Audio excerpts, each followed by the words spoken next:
네, 강프로입니다. 자, 삼성전자 보겠습니다. 삼성전자 오늘 1.9% 빠졌습니다. 장중에는 하락폭이 조금 더 컸었어요. 한 3.2%까지 하락하는 상황이 나왔는데 추가적으로 하락하기 위한 조건부터 따져봅시다. 삼성전자가 내리기 위해서는 미증시가 더 빠져야 됩니다. 근데 미증시는 이미 충분히 빠져 있는 그런 상황이에요. 미증시가 빠졌을 때는 달러가 더 올라갑니다. 달러 올라가면 뭐가 되죠?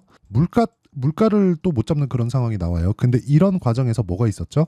전쟁이 있었습니다. 그래서 한국 시장이 거기에 직격탄을 맞은 거지. 뭐 삼성전자에 대한 AI 뭐 관련된 내용 뭐 그런 부분이 뭐 아예 끝나는 게 아니에요. 그리고 삼성전자의 실적을 4월 초에 확인을 하셨죠? 좋아졌습니다.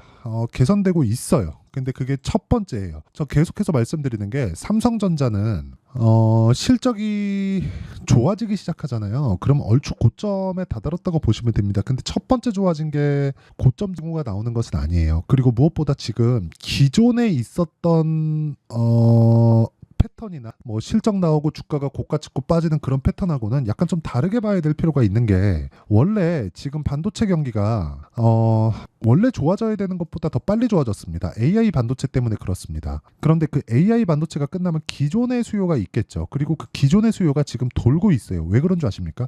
AI 반도체에 대한 수요가 늘어나면서 반도체에 대한 경기까지 돌려 세웠기 때문에 그렇습니다. 그렇기 때문에 삼성전자의 실적이 어떻게 나왔습니까? 5조 5천억의 예상 실적이 있었는데 1조 이상 잘 나온 실적이 발표가 됐습니다. 이런 과정에서 뭐가 있었죠? 낸드 쪽의 가격을 삼성전자가 앞장서서 끌어올렸습니다. 물론 한 30% 정도, 한 6만 원 정도, 그러니까 1테라 기준에서 1테라바이트 기준에서 6만 원, 7만 원 그 정도 하던 걸 지금 한 10만 원, 11만 원 정도의 거래가 되고 있으니까 이런 부분만 가지고도 이익에 대한 증가폭이 요 정도까지 늘어난다. 그럼 여기서부터 추가적으로 올라가지는 않을 겁니다. 이제 흑자로 돌렸기 때문에 많이 팔아야죠. 그러니까 그런 상황을 계속해서 만들 거라는 거예요. 그리고 무엇보다 중요하게 생각하셔야 되는 게, 이번 주에 삼성전자 실적, 그쵸? 본실적 발표합니다. 보고서가 나올 거예요. 보고서가 나올 때 컨퍼런스 콜 하겠죠. 온디바이스 AI 이런 쪽에 대한 언급이 나올 겁니다. 그렇기 때문에 연결이 어떻게 되느냐, 뭐 자람 테크놀로지나 네페스 아크, 네페스 아크는 오늘 좀 안 좋았는데 자람 테크놀로지 쪽에서 시세가 계속해서 유지되는 겁니다. 물론 이쪽은 세력주 작전주예요. 그런데 삼성전자의 시세가 유지되고 있기 때문에, 앞으로 유지될 수 있기 때문에 이런 쪽의 시세가 연결된다는 점, 이 부분 반드시 기억을 하시고, 무엇보다 상승에 대한 포텐셜, 가능성, 그쵸? 내재된 잠재력을 보더라도 하이닉스 같은 경우에는 지금 풀캐파, 공장을 풀로 가동을 시켜서 생산할 수 있는 모든 역량을 다 집어넣은 걸 완판시켰습니다. 그러니까 올해는 더 이상 추가적으로 이 HBM을 만들 수 없다는 겁니다. 물론 그게 다 팔렸지만, 그래 실적이 좋게 나오겠지만, 그런데 삼성전자 같은 경우에 지금 HBM 지금 뭐 콜 테스트를 통과했다는 내용이 나오는 거지 납품했다는 이야기 안 들리죠. 물론 아예 납품을 안 하고 있는 건 아니지만 삼성전자는 HBM3에서 실패를 했고 HBM3로 바로 넘어갑니다. 이런 부분을 감안했을 때 상승에 대한 여력을 보더라도 하이닉스보다 삼성전자에 대한 움직임이 좋아질 수밖에 없다. 자, 그런데 하이닉스를 뭐 나쁘게 봐야 될까? 그게 아니라 관련돼 있는 종목들도 함께 봤을 때 내가 꾸준한 수익을 낼 수 있다는 점, 이 부분 반드시 기억하시고, 미증시에 대한 움직임도 한번 보면 미증시도 추가적으로 하락할 수 있는 폭이 이제는 잡히지 않습니다. 그리고 이런 과정에서 자, 내가 어떻게 매매를 했을 때 내가 꾸준하게 수익을 낼 수 있는지 그 부분을 한번 보면, 자 보세요. HLB 이거 타점을 이렇게 잡아야 된다는 겁니다. 여기서 잡나요? 아니요. 올라와서 잡죠. 매수, 매도. 여기 31%입니다. 그리고 내가 판 것보다 더 올라왔을 때 매수, 그리고 또 매도. 이쪽에서 18%, 그리고 추가적으로 13% 이쪽 구간입니다. 이렇게 수익을 꾸준하게 낼 수 있고, 이 구간에서도 뭘 만들었습니까? 올라가는 과정에서 내가 뭘 만들었어요? 확인하고 매수를 했다. 즉 타점은 이렇게 잡는 거다. 그리고 이런 부분을 아까 전에 말씀드렸죠. 제가 여기 소통방에서 그렇죠. 10억 만들기 프로젝트로 모두 공유할 수 있게 다 진행을 하고 있습니다. 여기 보시면 시장감에서 코리아 FT 8시 49분 이렇게 진행됐는데, 자 내용 보세요.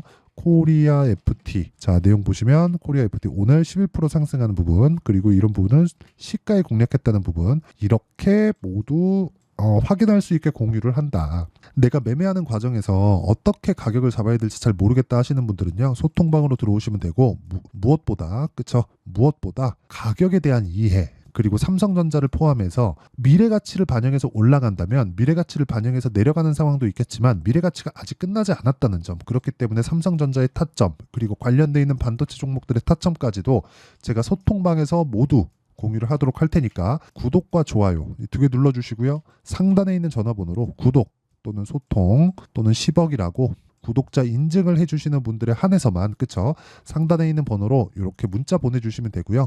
이렇게 인증을 해주시는 분들에 한해서만 제가 소통방 입장 링크를 순차적으로 공유를 해드리도록 하겠습니다. 자, 그러면 이 내용을 가지고 우리가 삼성전자를 보면 내용 정말 간단하게 해석이 가능합니다.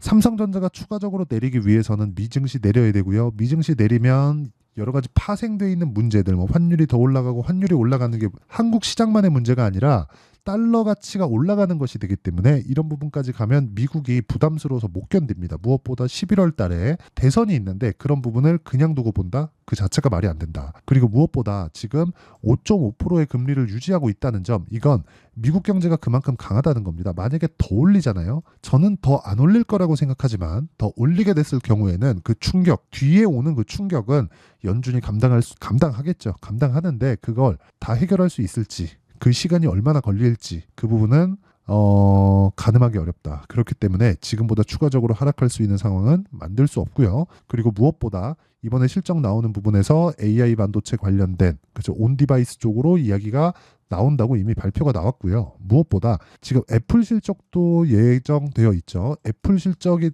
안 좋을 겁니다. 안 좋을 거예요. 그래서 애플이 상대적으로 안 간 거예요. 그러면 애플에 대한 가격 부담 없고 실적에 대한 기대도 없기 때문에 미증시가 떨어질 수 있는 환경 더 이상 만들어지지 않는다. 그리고 미증시를 하락 구간으로 만들기 위한 뭐 이런 조정 구간이 있잖아요. 그런 구간은 아까 전에 제가 말씀드렸었던 내용인데 조정 구간을 만들기 위한 뭐 전쟁이나 뭐 또는 뭐 금리에 대한 부분이나 뭐 경기가 너무 좋아서 금리를 늦게 낮추는 부분이나 이런 부분들 있잖아요.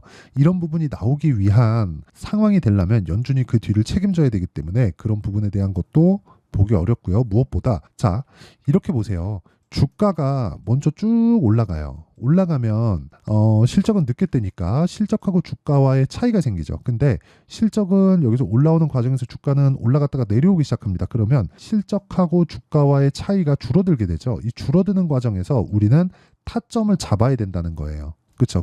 이걸 우리 뭐라 그래요? 눌림목이라고 하잖아요. 근데 이 눌림목은 무조건 역배열이 아니라 정배열 구간에서 한다. 근데 정배열을 만들기 위해서는 이미 만들어 놨지만 이 구간에서 반등을 하기 위해서는 뭘 해야 돼요? 이평선이 모이는 과정이 필요합니다. 그런 과정에서 뭐 올라가고 뭐 21평의 저항을 좀 받을 수도 있고 이런 상황이 벌어질 겁니다.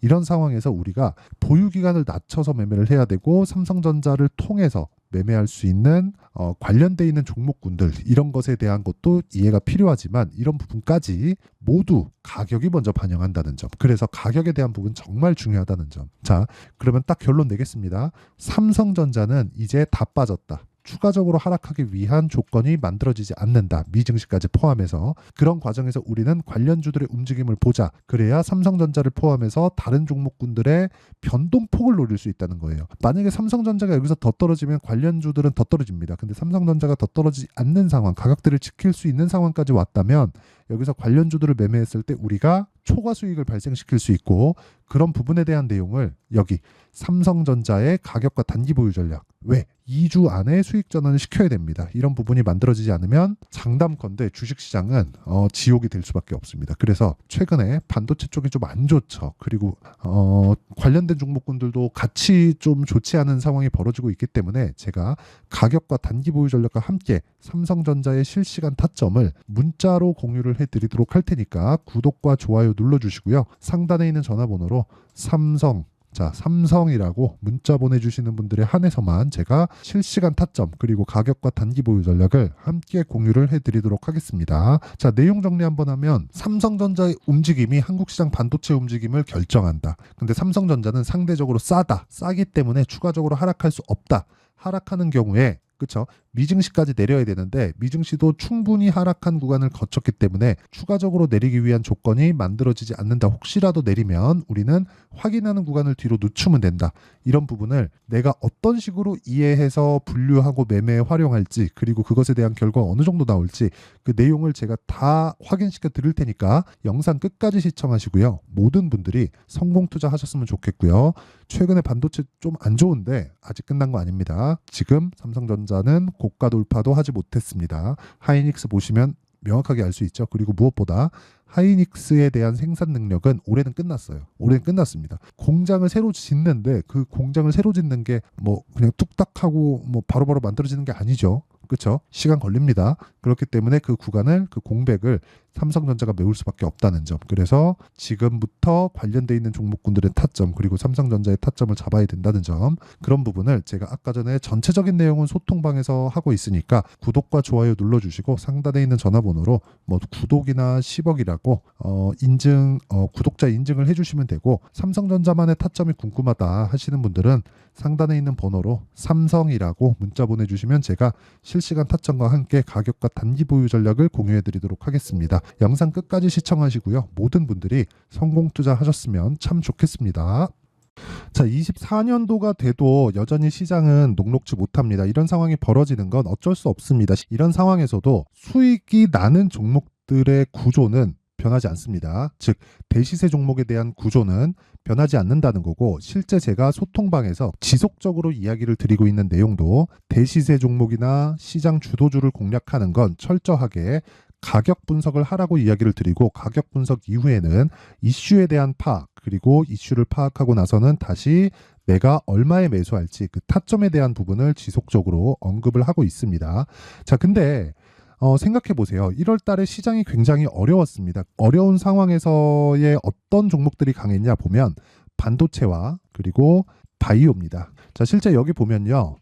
HLB에 제가 실제 매매한 내용을 띄워놓고 보여드리고 있는데 1월 22일부터 매매를 시작해서 4일 동안 31%의 수익 마감이 됐고요. 그리고 여전히 신고가 종목입니다. 자, 그리고 그 다음 어보브 반도체 이름을 보시다시피 반도체 종목이죠. 그리고 AI 반도체는 지속적으로 강세를 보이고 있습니다. 이 종목도 신고가를 먼저 달성한 이후에 제가 21%의 단기간에 21%의 큰 수익을 내고 마감이 됐습니다. 다시 재공략을 준비하고 있고 이런 부분은 소통방에서 다 공유를 해드립니다. 자, 그리고 그 다음 코세스. 자, 코세스 같은 종목도 당연히 그쵸 신고가 종목이고요.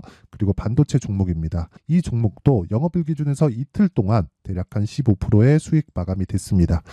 내용을 한번 보시면 어떻습니까? HLB를 포함해서 뭐 30%, 20%, 뭐 15% 이런 식의 수익이 지속적으로 발생하고 있는데 이 세 종목 모두 다 신고가 종목이고 1월 달에 시장이 약세를 보이고 있는 구간에서도 강했었던 그런 종목입니다. 특징점이 하나 있는데 그 이슈에 앞서서 가격이 먼저 반영했다는 거죠. 자, 근데 그게 기업 밸류업 프로그램이라고 하죠.